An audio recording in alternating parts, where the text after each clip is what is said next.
Marvel comics की दुनिया इतनी बड़ी है कि ऐसा हो ही नहीं सकता कि आपका कोई एक फेवरेट सुपर हीरो हो। यहाँ पे फेवरेट सुपर हीरोज होते हैं, लेकिन मार्वल के कई ऐसे फेमस कैरेक्टर्स हैं जिन्हें हमने अब तक एमसीयू में नहीं देखा है, लेकिन उनके आने वाली एमसीयू फिल्म्स में दिखने के चांसेस तो हैं। तो आज हम ऐसे ही कुछ एमसीयू के कैरेक्टर्स के बारे में बात करने वाले हैं और साथ ही साथ हम ये भी देखेंगे कि अब तक हमें वो क्यों एमसीयू में दिखाई नहीं दिए। लेकिन स्टार्ट करने से पहले अगर आप चैनल पे नए हैं और मार्वल से रिलेटेड ऐसी ही अमेजिंग वीडियोस मिस नहीं करना चाहते तो चैनल को सब्सक्राइब करना और नोटिफिकेशंस ऑन करना मत भूलना। तो चलिए देखते हैं।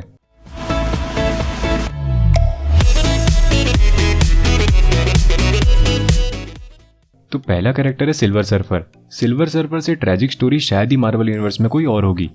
नॉरिन रैड यानी कि सिल्वर सर्फर अपने प्लेनेट को गैलेक्टस से बचाने के लिए गैलेक्टस के लिए काम करने के लिए तैयार हो जाता है और पूरे यूनिवर्स में घूम के ऐसे प्लेनेट ढूंढता है जिनको गैलेक्टस खा के अपनी भूख शांत कर सके। सिल्वर सर्फर हमें पहली बार स्क्रीन पे 2007 की फॉक्स की film fantastic four and the rise of silver surfer में पहली बार देखने को मिला था। और एवेंजर्स इन्फिनिटी वॉर और एंड गेम से पहले ये काफी रूमर्स आ रहे थे कि सिल्वर सर्फर शायद से इन दोनों फिल्मों में होगा, लेकिन ऐसा कुछ नहीं हुआ। डिज्नी और फॉक्स की डील 2019 में फाइनल हुई थी, लेकिन सिल्वर सर्फर को एमसीयू में आने के लिए तब तक वेट करना पड़ेगा जब तक एमसीयू में फैंटास्टिक फोर नहीं आ जाते।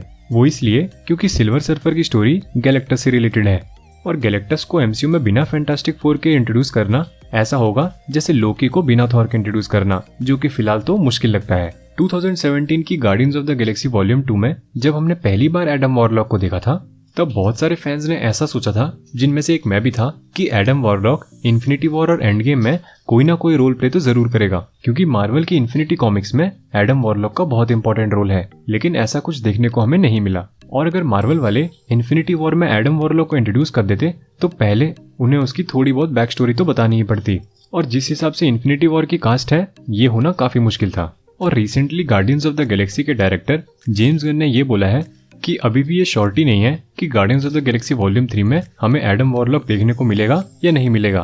तो फिलहाल तो बस हम ये होप ही कर सकते हैं कि guardians of the Galaxy volume 3 में हमें एडम वॉरलॉक देखने को मिल जाए। अगर आप ओजी मार्वल कॉमिक्स के फैन हैं तो ऐसा तो हो ही नहीं सकता कि आप नेमोर को ना जानते हो। नेमोर मार्वल के बिल्कुल स्टार्टिंग के कैरेक्टर्स में से एक कैरेक्टर है और मार्वल कॉमिक्स में जब नेमोर की ह्यूमन टॉर्च के साथ फाइट हुई थी उसी मूवमेंट को कहते हैं कि जब मार्वल यूनिवर्स बना था। नेमोर के राइट्स की प्रॉब्लम भी कुछ वैसी ही है जैसे हल्क की राइट्स की प्रॉब्लम है।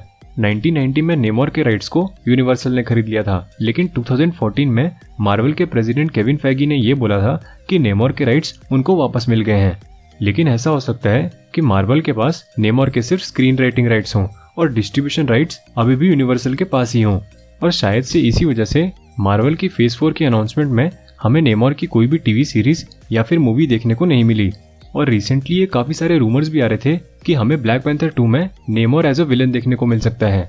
और इसी साल अप्रैल में एवेंजर्स एंड गेम के को राइटर क्रिस्टोफर मार्कस ने इस फिल्म में एक अंडर वाटर अर्थक्वेक के बारे में बताया था, जो कि एक नेमोर को रेफरेंस हो सकता है। तो फिलहाल के लिए एमसीयू में नेमोर को देखने के लिए हमें थोड़ा वेट तो करना ही पड़ेगा। जैसे ही डिज्नी और फॉक्स की डील हुई थी काफी लोगों को ऐसा लगा था कि एक्समैन एमसीयू में बहुत जल्दी इंट्रोड्यूस हो जाएंगे, और हम उन थ्योरीज को कैसे भूल सकते हैं जो हमने एवेंजर्स एंड गेम से पहले सुनी थी कि एक्समैन हमें एवेंजर्स एंड गेम में देखने को मिलेंगे। वेल, ऐसा तो कुछ हुआ नहीं।